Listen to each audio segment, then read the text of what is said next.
Well, good afternoon, everybody, and welcome to Choochin on a Thursday afternoon.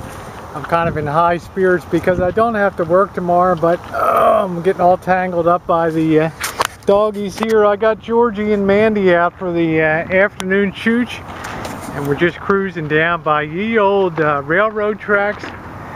You know, I can never figure out this city. You know, this project was approved like years ago to have this super development down here, 400 like additional residences or stuff, and nothing's moved that I can see for the last year or so. And this is one of these places that went kaput in the boom and bust of 2008 through 2012. So who in the hell knows, right? Anyway, it's a glorious afternoon. It's windy as can be out here today, as afternoons are apt to be. I'm getting a much later start because being off tomorrow, I thought I shouldn't abandon ship too early, so I stayed later than I usually do today to just build up the goodwill points. Because if you're not going to be around for 4 days or so, it's like, really? Why does she get off and we don't?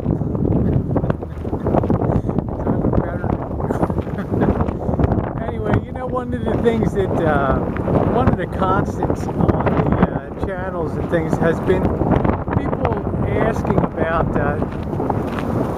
asking me about things because of my I am in my middle ages, right? The upper middle ages, 56 years old, and I do get girls that are younger ask me, and it ranges from, I hope I look as good and as happy as you are when I'm at your age, to what friggin' right do you have to transition and call yourself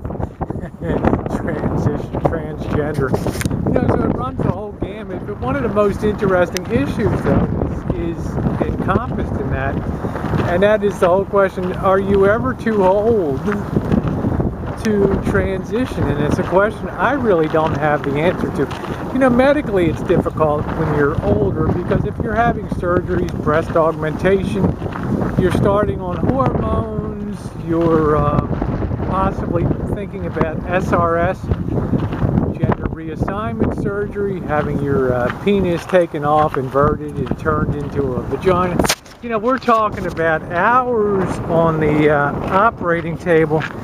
And there's definitely a, pardon me, I had to reach down, Georgie, chooched out of there's definitely a risk factor when you're talking about major surgery, when you're talking about that. So a lot of times your ability to get that kind of surgery declines as you move into your 50s, your 60s, and certainly your 70s, and it would be almost unthinkable. Although I do know of one gal that had SRS in her late 70s, living very successfully and very happily down in San Francisco. But that's a real rarity, because a lot of times when you're older, you really don't have the ability to bounce back. But let's just say in a mental way, if you started transitioning later, like I did, because maybe you were, I don't want to say diligent, or just you didn't want to give up on your family obligations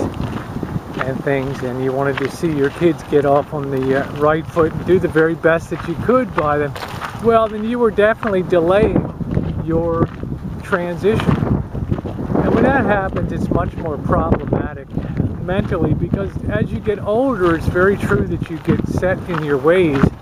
And when you're transitioning, there's nothing that's going to shake you up mentally more than changing your gender. And a lot of times I've seen some girls I knew get painfully sick as a result of that, of all the depression and the accompanying feelings of not making it, or looking in the mirror at age 60 and saying, oh, these hormones have taken such a, these male hormones, this testosterone has taken such a toll on me over these many years, that when you get into your 50s and 60s, it really becomes difficult to reverse a lot of the physical aspects of your gender and your aging. In a medical clinic, every doctor's office, every clinic, every hospital I've ever worked at, the saying was, as you get older, the genders kind of merge. Meaning, as you get up into your 60s and 70s, the physical appearance between men and women really narrows dramatically, to the point where sometimes if you have them coming to you at a distance, it's hard to recognize the difference between the sexes. That's just a fact of life. So a lot of times the downside of transitioning when you're older is having to deal with a body that will not change and will not adapt like the mind does. And when things like that happen, I guess they're getting ready. Maybe they harvested all the walnuts. Walnut trees over there. No, I still see walnuts up there. When that happens, then depression can set in, and then you might have done things that so disrupted your family life and your pattern of so many years. You may have irretrievably broken a lot of relationships and things. So, can you transition when you're older? Of course you can. I know a few girls that have. I know them personally. But the problems and the mountains to climb are so much steeper, especially on a physical basis. But you contrast that with the fact that if you are transgendered and you have that in your being, it's something that's got to get out, that nothing in the world is going to stop you physically or otherwise from doing that.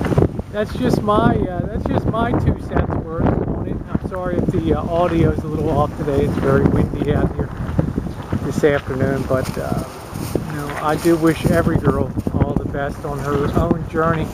The path is terrifying at times. It can be very demanding. It can be very demeaning, debasing, and dehumanizing at times. But as I always say, none of us woke up and chose to be this.